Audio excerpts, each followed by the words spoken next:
Sonic the Hedgehog is one of the most well-known characters in the video game industry. When people think video games, they think Mario, Pac-Man, and Sonic. They are the essential three, and there's a big reason each one of them is there. Mario, obviously, because not only is he hugely popular, but he's the mascot for Nintendo. He created what Nintendo is today, debuting in Donkey Kong and then giving much popularity to the NES with Super Mario Bros. Pac-Man is the arcade game. When people talk arcade games and machines, you think Pac-Man. He was the life of the party in the late 70s and early 80s. But what about Sonic? Sonic is almost just as important as these two other mascots. Not only is he the mascot for Sega themselves, but he was the reason why Nintendo created the Super Nintendo Entertainment System, and the reason that other companies like Sony and Microsoft knew that they could get into the games industry. Sega alone, with Sonic at their side, proved that Genesis does what NINTENDON'T. With the launch of the Genesis, Sega wanted to prove that they could beat Nintendo. With great marketing, smart deals, and ultimately one insanely popular game, they were able to. Nowadays, however, Sonic is known for some hit-or-miss games, and there has been plenty of debate as to what a good Sonic game looks like. Like with the last video, a special series, The Legend of Zelda, we are going to take a look at what makes Sonic special for so many people, how Sega was able to topple Nintendo from being the obvious king of gaming, and how even though Sonic may have had some rough times, there is a reason why he is one of the most recognizable characters in video game history. So, with my second video in this series, today we're going to take a moment and just appreciate what the Sonic the Hedgehog franchise is and has done in its history with gaming.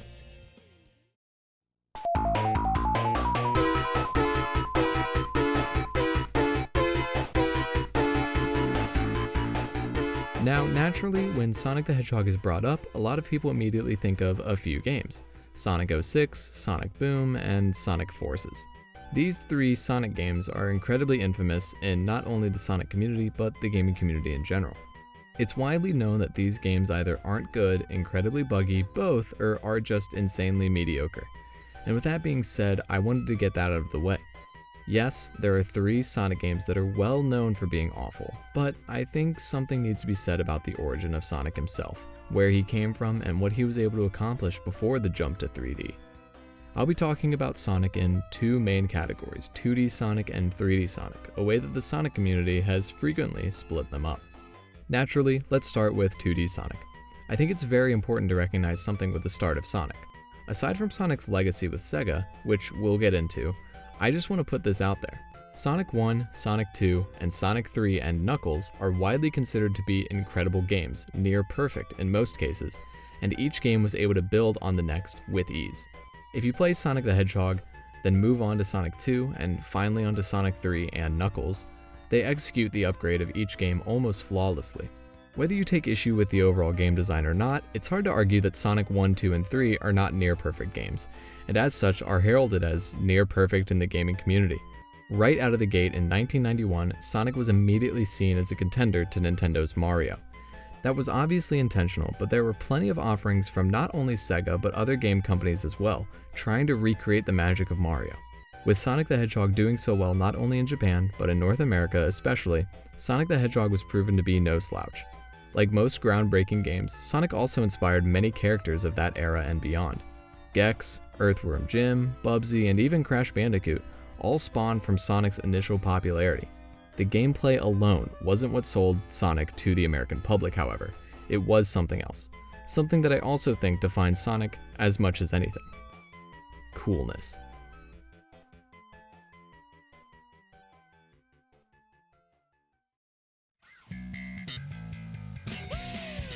Sonic wasn't just a regular man who could jump high. Sonic was a grinning, finger-waving, cool son of a gun.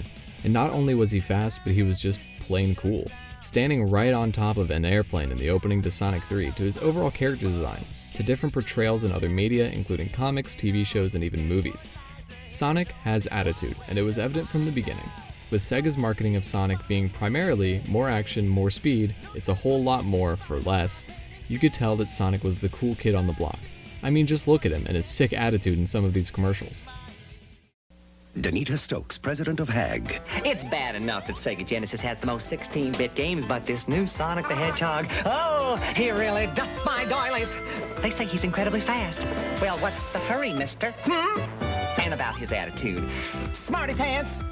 Why can't it be more like that nice boy Mario? Oh! Little brat! Now, get Sonic free when you buy a Sega Genesis system at its new price of $149.99. Yo, he goes slow. He ain't no fool with that Sonic speed. He just always cool. Sonic, Sonic the Hedgehog. No fool. Come on, just show me what you got. Going fast is cool, going slow is not. Sonic, Sonic the Hedgehog. No fool. Wild game, dude. 7 danger zones. You and Sonic speed through, or you are toast, man. Sonic the Hedgehog, the hot new game from Genesis Games. Systems and games sold separately. No fool. Not only was Sonic cool and marketed to the older audience of teenagers throughout the Genesis era, Sonic also had something up his sleeve that he had up until the early 2000s. Technical achievement. Considering that Sonic the Hedgehog launched in June of 1991, and the Super Nintendo didn't launch in North America until August of 1991, the Sega Genesis with Sonic the Hedgehog was most kids' first foray into the 16-bit era.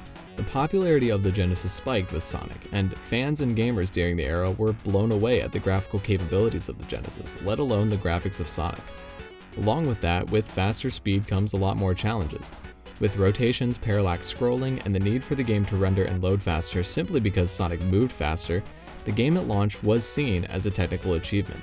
We all know that Nintendo isn't one to necessarily push hardware over fun, but to Sega, terms like blast processing could really show how much more advanced the Genesis was. Sega really cared about image, and their image was to appeal to older players, to not seem like a toy company, and Sonic was able to provide that image very easily. How else was Sonic able to achieve stardom in the 16-bit era though? Well, one way that I look at it is this. The design of Sonic was impeccable. It could be argued that the original games and 2D games in general have poor design because they have traps that prevent you from just holding the D-pad down. However, I argue that that happens on some levels, yes, but with Sonic 2 and the fleshing out of the tiered design of Sonic, that mostly went away. The tiered design that I'm referring to is if you look at any level from Sonic 2, just about every single level has at least 2 tiers. A bottom tier and a top tier, sometimes a middle tier. What does this do though? It allows for more progress as a player. As a player gets better at some levels, or all levels, a player can then start taking the top tier roads to achieve a faster time. Speed is ultimately what Sonic the Hedgehog was designed around, so allowing for essentially multiple lanes, one being slow, one being medium, and the other being fast, made perfect sense for Sonic. This allows for much more exploration than in a Mario game, for example, that is fairly linear and straightforward. With Sonic's dependence on some sort of skill when it comes to the level design, it also became very popular to see how fast one could go while playing it. And what is Sonic meant to be? Fast. So in my opinion, the tiered design of the original trilogy is incredibly smart, allowing for more skilled players to take a faster approach, whereas newer players can literally slow down. This can cause a feeling of being unsatisfied if you're a new player because you aren't going as fast as maybe you want to go. Yet as you play the games over and over, however, you start to slowly get better with knowing the layout of the level and finding that top path. Now before we move on to the 3D Sonic era, I'm going to mention Sonic CD. With Sonic CD, we got 2 brand new characters, Amy Rose and Metal Sonic, 2 very beloved characters when it comes to Sonic and his franchise. And with that, we have the main Sonic cast. Sonic, Tails, Knuckles, Amy, Metal Sonic, and Robotnik, soon to be Dr. Eggman. Sonic CD was also critically acclaimed for the time, being the Sega CD's best-selling game and loved by critics everywhere. Not to mention, it still has a high status in the community, and the game also gave us one of the best songs to ever come from a video game.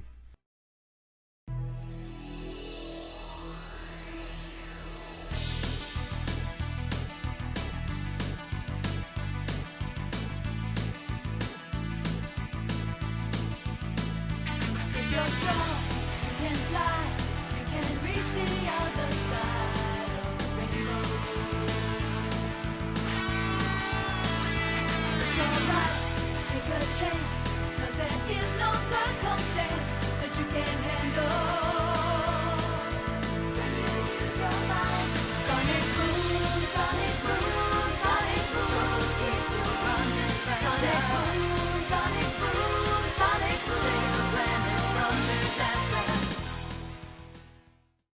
With the Sega Saturn coming and going in the mid-90s with no real Sonic game, unless you want to count Sonic's 3D Blast, which was also on Genesis, or Sonic R, which is more of a racing game, but whatever, or even Sonic Jam, which was just a compilation for the Saturn, but it did have 3D gameplay. It seemed like Sonic was going to take a little while longer to get his own 3D entry.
Finally, in 1998, Sonic made the transition into 3D.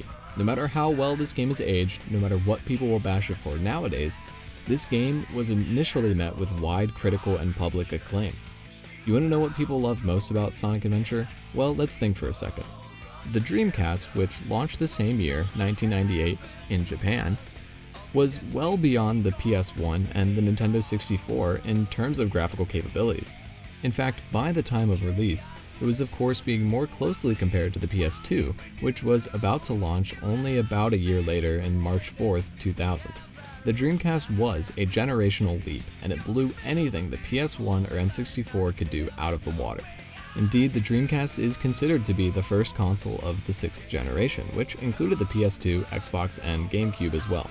Unfortunately, with the PS2 coming, the Dreamcast failed, but that's a different story entirely. Back to Sonic. Sonic Adventure's presentation and overall visuals were, of course, showered with praises, being described by Arcade Magazine as a quantum leap forward. I, of course, wasn't around when the Dreamcast originally released, but I can only imagine how beautiful the game looked. Even having side-by-side comparisons of the PS1 and N64's biggest hits, it's very clear that this was a huge step forward in terms of technical capabilities.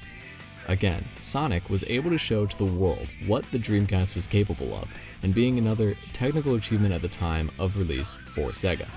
Now, the audio, on the other hand, did receive a fair bit of backlash upon initial release, which, if you aren't a fan of rock, I can understand. But what was popular in the 90s? That's right, alt-rock. And what was cooler than seeing visuals of Sonic, Tails, and Knuckles wonderfully rendered in 3D while hearing an absolutely banger of a guitar riff? Nothing. Which is where, again, Sonic differentiates himself here, because he's the cool one. Mario had his time with Super Mario 64, and he was still happy-go-lucky plumber who just wanted a kiss on the cheek. Crash had come out at this time, but he was created to be cute, real, and something that no one really knew about. Sonic, on the other hand, as you can see in that intro, is the definition of attitude. Through gameplay that also reflects in the cutscenes, Sonic now has a voice, and he's much more attitudinal, shooting sick phrases like, Oh yeah! This is happening! or, Look, it's a giant talking egg! Silence! they shook the attitude Sonic had in the original games and cranked it up to a 10 for Sonic Adventure. One could argue that this was a bad change for Sonic, but I'm not here to argue whether this is what led to Sonic 06 or not. From Sonic Adventure's initial launch, we had two of the three things that made Sonic a legend in the 16-bit era: technical achievement and the coolness factor. What about that third thing, though? I would argue that Sonic Adventure does a good job in this aspect. Many aspects of the platforming are more linear and less explorative in nature than, say, Super Mario 64, but I believe it was a necessary change. An open-world Sonic would be tough, so instead they stuck with the level system and made them inherently more linear. Sonic still feels good to control, minus some bugs and mishaps with some of it. Sonic's levels are an adrenaline-fueled blast to play. With Knuckles, Tails, E1-2, Gamma, Amy, and Big being added though, that's a different story. Knuckles and Tails, I think, are great. They're essentially just a spin on Sonic's levels, Knuckles allowing for more exploration and Tails providing just a different experience. I think this fit who Knuckles and Tails are as characters perfectly well. E1-2 also has a great fun twist on his levels, though being a bit on the short side. Amy, not great, but still fairly enjoyable with a slower paced feel. Big, on the other hand, is just bad. This isn't a review, however, and with most critics at the time praising the game for capturing the original feel of the 2D Sonic games, even with some slight tier design, I think the gameplay is a success, even though it might not have aged well in some regards. This type of Sonic ran with Sonic Adventure 2 and Heroes, having a ton of attitude and the same basic type of level design. Then came Sonic 06, and then came Sonic and the Secret Rings, and then came Sonic Unleashed, and then came Sonic and the Black Knight. And it was all starting to look like Sonic had lost what it was known for. It seemed like Sonic had fallen off this pedestal of fame he'd been on for so long.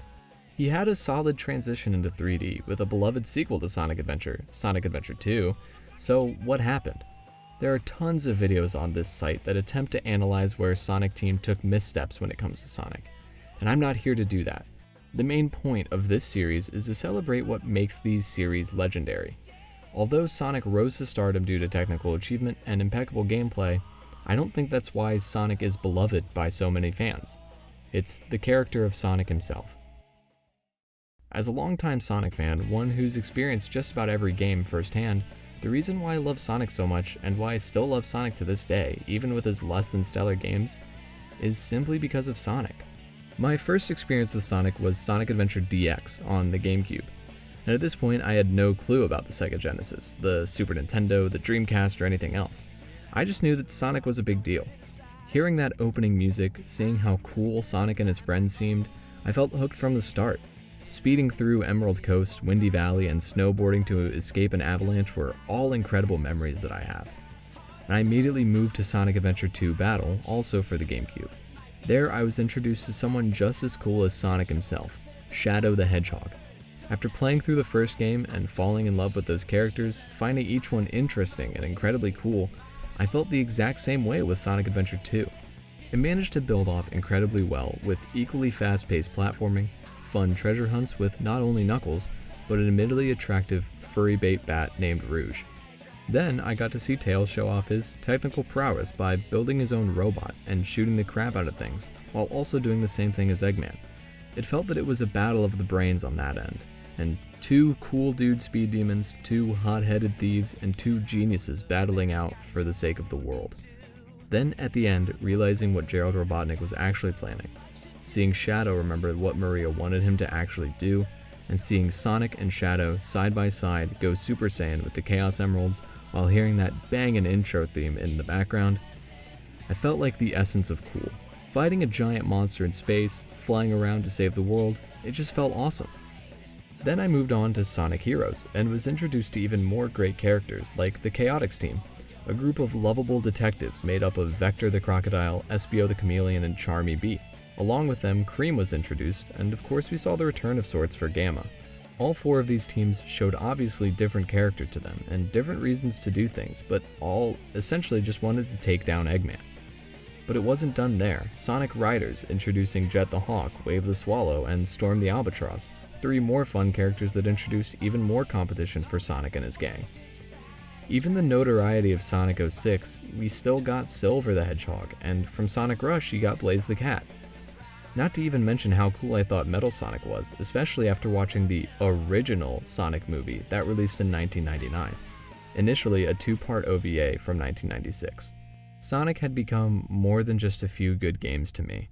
It became a cast of characters I knew and loved, and that's not even taking into account the tons of comics that released before all of this, the multiple TV shows, and the resurfacing of even more characters like Mighty the Armadillo and Ray the Flying Squirrel. What makes the Sonic series so special to me, and to many people around the world, isn't necessarily the video games. Though I think it is uncontested that Sonic 1, 2, 3, CD, and Mania are all great games, the transition to 3D is a hotly debated topic. Yet, there's still a reason that he's still around.